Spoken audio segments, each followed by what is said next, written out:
ഒരു വ്യക്തിയുടെ ഉള്ളിലുള്ള പ്രതിഭയെ പുറത്തേക്ക് കൊണ്ടുവരുന്നതിന് വേണ്ടി നിർണയിച്ചിരിക്കുന്ന ആശയങ്ങളും ആചാരങ്ങളും ഏത് തരത്തിലാണ് സിംബലുകളായി മാറുന്നത് എന്നതിൻ്റെ ദൃഷ്ടാന്തമാണ് 18 വർഷം ഒരാൾ ശബരിമലയ്ക്ക് പോയാൽ തെങ്ങ് വെക്കുന്നു എന്ന കാഴ്ചപ്പാടിലുള്ളത്. എന്തിനാണ് തെങ്ങ് വെക്കുന്നത്? അങ്ങനെ എത്രയോ ആളുകൾ തെങ്ങ് വെച്ചിട്ടുണ്ട്. തെങ്ങ് വെച്ചത് കൊണ്ട് അവിടെ എന്തെങ്കിലും ഗുണമുണ്ടാകാൻ വേണ്ടിയല്ല ഇത് ചെയ്യുന്നത് എന്ന് ഓരോരുത്തരും മനസ്സിലാക്കണം.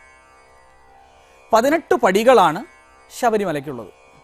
നമ്മുടെ ഉള്ളിലുള്ള എല്ലാ വിധത്തിലുമുള്ള കാമക്രോധ ലോപമോഹാദികളെല്ലാം അവസാനിപ്പിച്ച് അതിനുവേണ്ടി മന്ത്രം എല്ലാം വേണ്ട രീതിയിൽ സ്വാധ്യായം ചെയ്ത് വ്രതങ്ങളെല്ലാം പാലിച്ച് ഒരു വ്യക്തി മണ്ഡലത്തിൽ 41 ദിവസവും വ്രതമെടുത്ത് അയ്യപ്പനെ കാണുന്നു.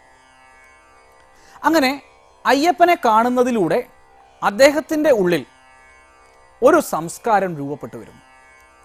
ആ സംസ്കാരം താൻ ഒരു കേവല മനുഷ്യനല്ല, തൻ്റെ ലക്ഷ്യങ്ങളിൽ ഏറ്റവും പ്രധാന ലക്ഷ്യം ഒരു മനുഷ്യനായി ജീവിച്ചു മരിക്കുക എന്നതല്ല എന്ന് ബോധ്യമാവും. ഋഗ്വേദത്തിൽ പറയും, മനുർഭവ, നിങ്ങൾ മനുഷ്യനായി തീരണം.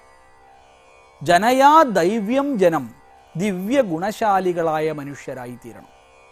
എങ്ങനെയാണ് കേവലമായ മനുഷ്യനിൽ നിന്ന് ദിവ്യ ഗുണശാലികളായ മനുഷ്യനായി തീരുക? അതാണ് ഭാരതീയ ശാസ്ത്ര പാരമ്പര്യം. ഭാരതത്തിൽ പറയുന്നത് നമുക്ക് ഒരു കാട്ടാളനായിട്ട് ജീവിക്കാം, പക്ഷെ മരിക്കുമ്പോൾ വാൽമീകിയായേ മരിക്കാവൂ എന്നാണ്. അപ്പോൾ വാൽമീകിയാകുന്നത് എങ്ങനെയാണ്? അവനവൻ്റെ ഉള്ളിലുള്ള ഈശ്വരീയതയെ വർദ്ധിപ്പിക്കുന്നതിന് വേണ്ടി മന്ത്രസാധനകൾ അനുഷ്ഠിച്ചു, വ്രതങ്ങൾ പാലിച്ചു, ദീക്ഷ എടുത്തു, ജപങ്ങൾ ആരംഭിച്ചു. അങ്ങനെ ഒരു വർഷം, ഒരു മണ്ഡലക്കാലം പൂർണ്ണമായ രീതിയിൽ വ്രതത്തോടുകൂടി അയ്യപ്പ ദർശനത്തിനായി പോയി. അങ്ങനെ ഒരു വർഷം കഴിഞ്ഞു. അങ്ങനെ 18 വർഷം ഒരു പുരസ്ചരണ കാലഘട്ടം ഉണ്ടാകുന്നു. ഒരു പുരസ്ചരണത്തിൻ്റെ കാലം 41 ദിവസങ്ങൾ അടങ്ങുന്ന 18 വർഷം നീണ്ട പരിശ്രമത്തിലൂടെ ഒരു വ്യക്തി തൻ്റെ ഉള്ളിലുള്ള പൂർണ്ണമായും അവശേഷിക്കുന്ന സകലതിനെയും ഇല്ലാതാക്കിക്കൊണ്ട് പൂർണ്ണമായും അയ്യപ്പനായി മാറുന്ന ഒരു ഭാവം നമുക്കിവിടെ പ്രകടമാവും. തൻ്റെ ഉള്ളിൽ അയ്യപ്പനെ ദർശിക്കുന്നു, തൻ്റെ ഉള്ളിൽ അയ്യപ്പനെ സിദ്ധി വരുത്തുന്നു, താൻ പൂർണ്ണനായും ഒരു കഴിവുറ്റ വ്യക്തിയായി തീരുന്നു എന്ന അവബോധം ഒരു ഭക്തനുണ്ടാവും.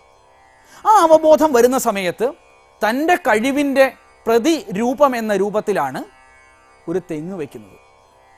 ആ തെങ്ങ് അവിടെ വയ്ക്കുന്ന സമയത്ത് അവനവൻ്റെ ഉള്ളിലുള്ള ഈശ്വരീയ സങ്കല്പത്തെ ബീജരൂപത്തിൽ വെക്കുകയാണ് അവിടെ ചെയ്യുന്നത്. തെങ്ങ് ഒരു കൽപ്പവൃക്ഷമാണ്. നാട്ടുംപുറത്തെല്ലാം പറയും തെങ്ങിലുള്ളതൊന്നും കളയാനില്ല എന്ന്.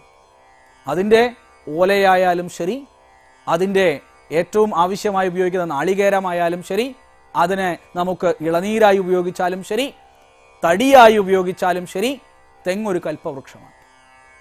ഒരു അയ്യപ്പനും 18 വർഷത്തെ തൻ്റെ സാധന കൊണ്ട് അയ്യപ്പനായി തീർന്നൊരു വ്യക്തി സമൂഹത്തിൽ ഒരു കൽപ്പവൃക്ഷത്തെ പോലെയാണ്. അയാൾ എല്ലാ ആളുകൾക്കും എല്ലാം നൽകിക്കൊണ്ടിരിക്കും. ആ സാധകന്റെ ഉള്ളിൽ നിന്ന് സ്വാഭാവികമായി പരിണമിക്കുന്നതെല്ലാം, പുറത്തേക്ക് വരുന്നതെല്ലാം സമൂഹത്തിനും വ്യക്തിക്കും കുടുംബത്തിനും എല്ലായ്പ്പോഴും ഗുണകരമായി മാത്രമേ അവശേഷിക്കുകയുള്ളൂ. അങ്ങനെ ഒരു വ്യക്തിയുടെ ഉള്ളിലുള്ള സകലമാന കഴിവുകളെയും ഒരു കൽപ്പവൃക്ഷത്തെ പ്രതിനിധീകരിക്കുന്ന പദ്ധതിയാണ് തെങ്ങുവെപ്പിലുള്ളത്. ആ തെങ്ങുവെപ്പ് പഠിച്ചു കഴിഞ്ഞാൽ ഈ തരത്തിൽ അവനവൻ്റെ ഉള്ളിലുള്ള ശക്തിയെ ഒരു തെങ്ങായി സങ്കല്പിച്ചുകൊണ്ട്, ഒരു തെങ്ങിൻ തൈയായി സങ്കല്പിച്ചുകൊണ്ട് അവിടെ വെക്കുന്നതിലൂടെ തൻ്റെ ഉള്ളിലുള്ള മുഴുവൻ കാഴ്ചപ്പാടിനെയും എല്ലാ ലോകർക്കുമാക്കി ഞാൻ പങ്കുവെക്കും എന്ന് പറയുന്ന വാഗ്ദാനം കൂടി അടങ്ങിയിട്ടുണ്ടെന്ന്